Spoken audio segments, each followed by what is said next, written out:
One of the frustrations for finding some kind of solution for back pain and sciatica is just not knowing what to do, right?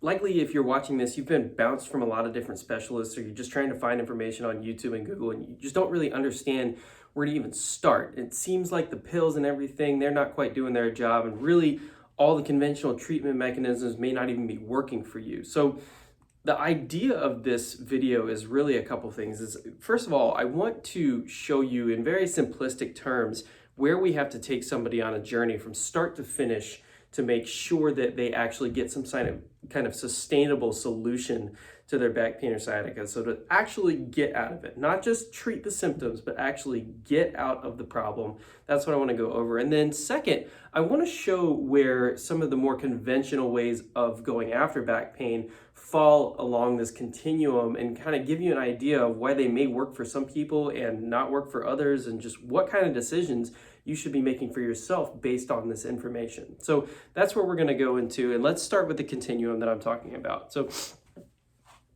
forget everything that you think you know about back pain. Just forget any of it. If you have a diagnosis, just wipe that clean for a second. What's the goal here?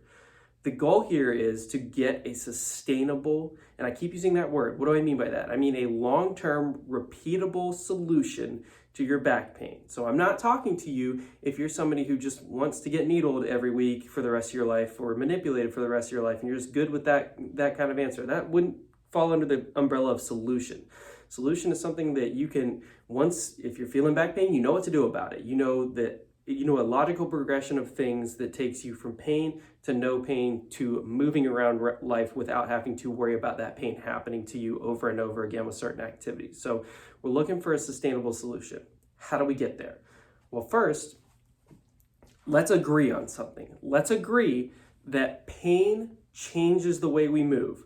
Much like if I were to take a bolt, stick it in your shoe, and ask you to walk without limping, you wouldn't be able to walk without limping. Why is that? Well, it's because that bolt is creating pain from the bottom of your foot. Your brain is sending a signal down to your leg that's saying, hey, turn all those muscles off.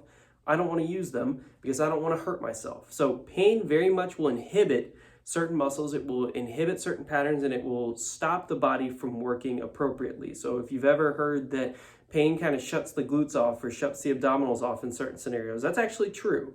Now, I don't want you to just start reading into that and thinking, well, I got to strengthen my glutes, I got to strengthen my abdominals. That's not the point of this. The point is that we have to agree to start with that pain will change the way that your body moves. Everybody's heard of compensation. It forces compensation, and that's not good. We want to make sure that we're moving appropriately. Great. How do we get to that point? First, we have to remove the cause. So you'll hear me use this phrase a lot while we're going over this: pick the scab. We want to stop picking the scab. So if I've got a finger that's just picking my scab all day long, and I've got a scab that's irritated and won't heal, the first thing that I need to do to allow that spot to heal is stop picking it. Take my finger away, okay? That's number one. And results won't happen immediately. If somebody bumps my hand same day, it's still gonna hurt a lot. But over time, what will happen is we'll move on, and my pain will start to wind down. Great. Once my pain has wound down, then I will be able to create these adaptations so that I can return to whatever it is that I want to return to, whether it be walking, running, picking your grandchild up out of the crib, doing simple daily chores, exercising, whatever it is. Once my pain is wound down and I'm not compensating, I'm not limping, my body's not doing different things than it should be doing, I can start to create those adaptations. So if that includes getting more core stiffness or spine stiffness, if that includes gaining some endurance with certain muscles that haven't been as active as they need to, that's the time to do that once my pain is completely wound down. Okay, so those three steps are the most important things. Number one, remove the root cause. Number two, wind the pain down, which will be a result of stopping that picking of the scab. And number three, create the adaptations to where that spot heals. And that will happen, if you think about the pick the scab scenario, that will happen just by taking your finger off the scab and not allowing that thing to be irritated. Even if you didn't intervene at all, if you didn't put any ointment or anything on it, usually that spot is going to heal up just fine on its own. So that's where we have to go with this. Now, let's reverse engineer this a little bit. If we need to create adaptations, as I've mentioned, we can't be in pain. If we're in pain, this won't work the way that it's supposed to. We have to agree on that spot. If you're just trying to exercise through pain, or you're trying to do something through pain, You're still limping, you're still compensating. Your body is not adapting the way that you want it to. So we can't do this spot without first winding the pain down. We can't wind the pain down without removing the cause. So stands to reason that this needs to be our first and only focus when we start to go through the steps of, all right, what do I do about this back pain or sciatica? So we have to remove that cause. Now, what does that mean? What does it mean to remove the cause? As I've given you the example with the pick the scab, it means take my finger off of it. But how does that relate to somebody whose back is bothering them? So I have this piece of paper covering this up. I didn't want to get it in the way of the initial point here. But what I'm going to do is I'm going to put this into the context of somebody with back pain or sciatica, okay? So I'm just going to give a broad stroke, very general, simplistic example of somebody who might have sciatica, okay? So what is sciatica? Sciatica just means that pressure is being put on the sciatic nerve over and over again. If that's all you know about your back pain, you don't know nearly enough, because we don't know what is putting pressure on the sciatic nerve. We don't know why that thing is putting pressure on the sciatic nerve. So let's say in this specific scenario that we have a bulging disc, and that disc is putting pressure on the sciatic nerve. Okay, we still don't know why that disc is bulging. So let's create a scenario for that. Let's say that disc bulges every time I bend forward while I am either standing or I'm sitting. So a loaded flexion would be what that is. Anytime I round my spine forward while I'm standing or while I'm sitting, that creates the disc bulge that puts pressure on the sciatic nerve that gives me my sciatic pain, okay? That's what we have right there for you to follow along with, okay? So following along this trend of what do we do to remove the cause, what am I talking about? Do we remove the sciatic nerve? Of course not. That's ridiculous. That would not work, and it would cause all types of problems. I've never even heard of that being a thing. So we're going to move on beyond that. Let's agree that that's not the solution. Okay, so removing the cause. Are we going to remove the disc? The disc is bulging after all. We could intervene on the disc and make it not bulge. However, if I have irritated skin and I'm still picking it, and then let's say I put a skin graft over it, but then I'm still picking it, wouldn't it stand to reason that the more I continue to pick, I'm just going to wear away at the newer material too? So that's probably not going to work. We can't really replace the disc. Even if we do, it may feel better for a little bit, but it's not the root cause. The root cause, and I hope having this drawn out makes this obvious, the root cause is that bending forward while standing or sitting. That's the root cause of my sciatic symptoms. So if we stop doing that, we're stopping that picking of the scab. If we stop bending forward while standing or sitting, or do it better, do it more efficiently to where certain stresses aren't on the body parts that are being irritated, if we do that better, do it more efficiently, do it more cautiously, then it stands to reason that we've removed that cause. Once we do that, now I'm not picking the scab anymore, so my pain can wind down, and then I can create an environment for my body where then I'm able to start creating adaptations. So now I can do the core strengthening. Now I can do the glute stabilizing. Now I can do all of those things that I wasn't able to gain anything from at first because I had pain. Okay? So I hope that progression makes a whole lot of sense, because unfortunately, this is not the norm. This is not what people are told. People are told, oh, you need to do this type of treatment, you need to get these pills, this injection, maybe this surgery.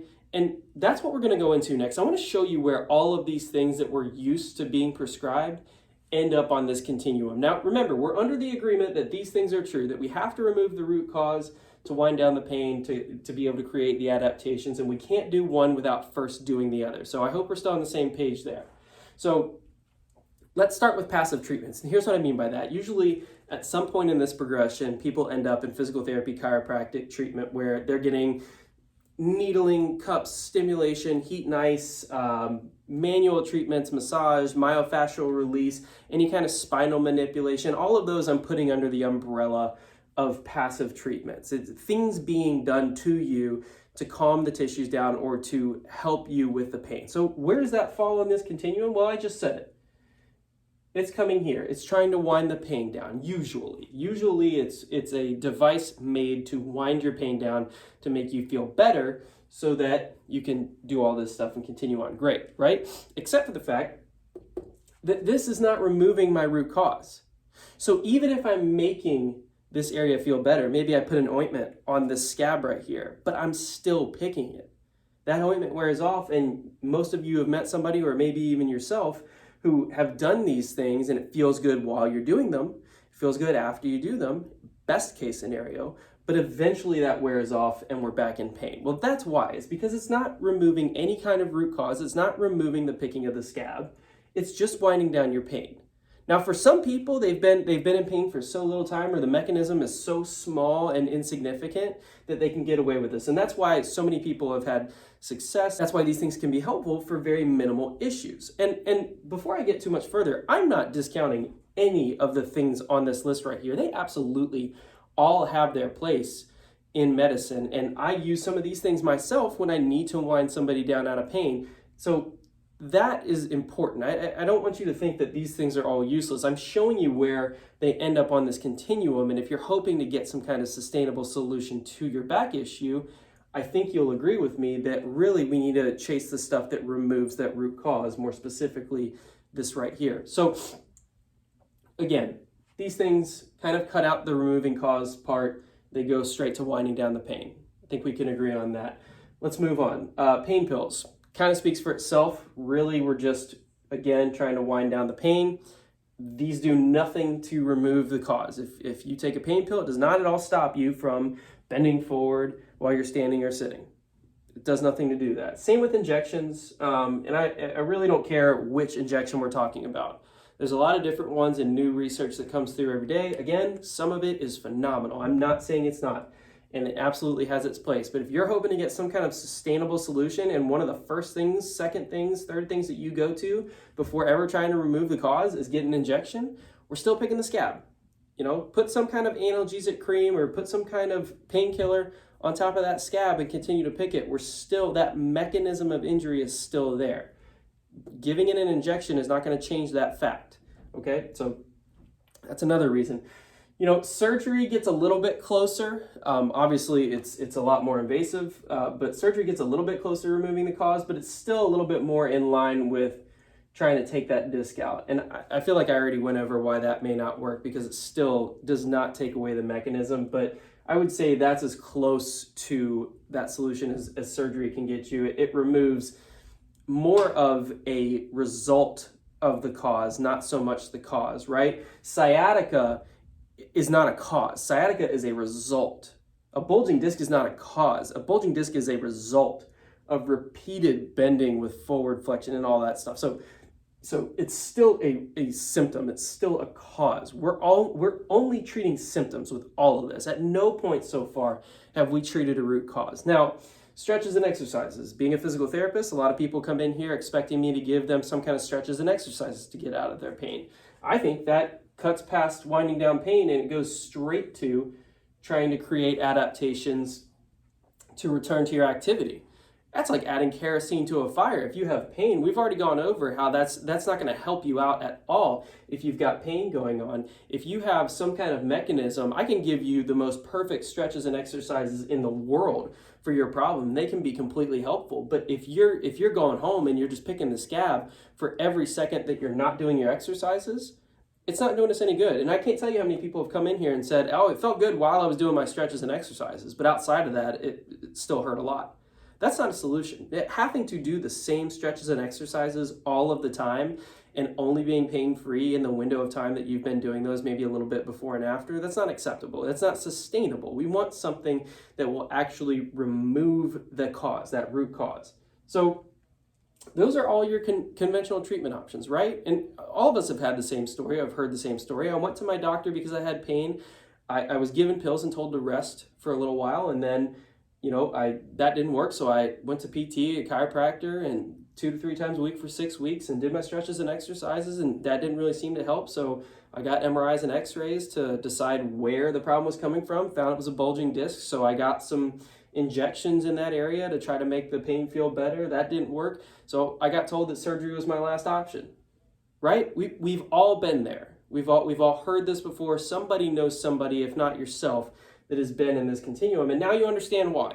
Now you understand that none of those treatment options, emphasis on treatment, none of those treatment options were meant to remove the root cause of your problem. They were all meant to treat symptoms. In an analogy, it's like trying to pull the smoke detector out of the wall as opposed to putting the fire out that's on the stove. You hear a smoke detector going off, it's annoying. You want the sound to stop, so you pull the alarm off the wall, and there's a fire raging on the stovetop. Well, that's not solving the root problem. That's just treating a symptom. That's what all of this is, and that's a big frustration that people have with medicine nowadays. It's treatment. It's symptom treatment. It's shut up and leave me alone. Here's the thing that'll make you be out of pain. But what we really want to do is we want to remove the root cause, and this can be so simple. Simple doesn't necessarily mean easy, but it can be so simple. I've already given you a very simple and logical way through this, and there are so many people out there right now, maybe even watching this video, that have a very simple mechanism like this, because it's not always this easy, but there's a very simple mechanism like this where every time I bend over, that causes my pain. And they've been through all of these things and it hasn't helped them at all, including surgery. And then they're still sitting there wondering, what do I do about this? And it's this simple. It's removing the thing that triggers their pain. So what is it that we do? How do we do this? How do we go about figuring out the root cause? Because some people say that, well, I've had an X-ray or MRI, and shouldn't that tell me the root cause? Shouldn't that, again, tell me that I have a bulging disc?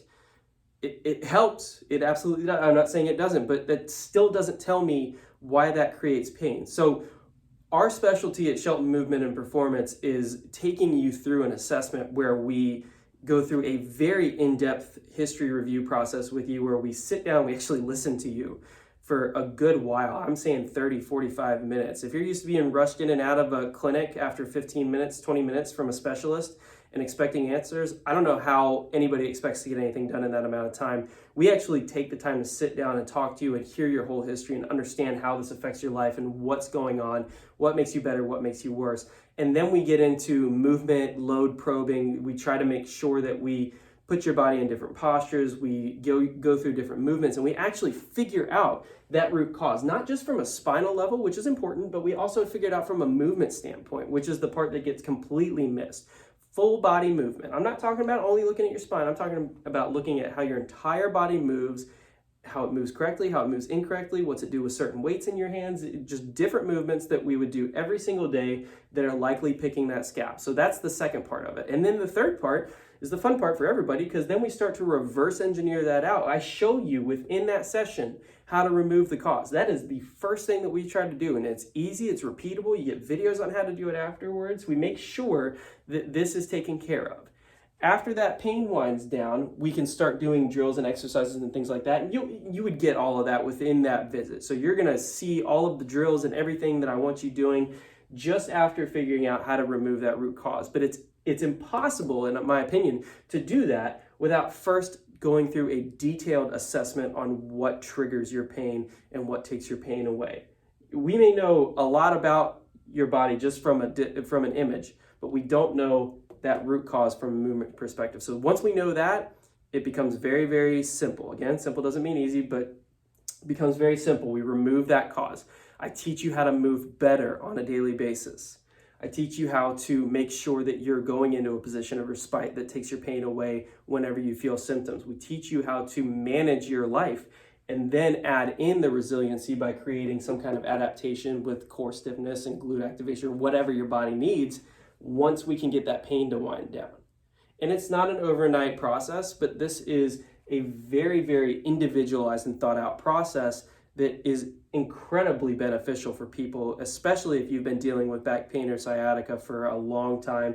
You're just kind of at wit's end with what to do. I hope this video in its totality has showed you where modern medicine tends to err in its attempt to treat back pain, and why back pain is just an epidemic, because nobody takes the time to learn what that root cause is so that we can remove it. But once we figure that stuff out, it becomes very simple for us to do. So if that's interesting to you, please go ahead and fill out the information below, and we'll schedule a phone call with you. And what that is just really, it's a screening process to make sure that this is the right visit for you, that this is the right step for you to take. And then we'll get set up with everything that we need to do for the visit. But really, it's just an opportunity to get to talk to us, ask some questions, and figure out what all it is that you need to do for your next steps with your back pain. So I hope this all was very helpful, and I'm looking forward to talking to you and helping you out.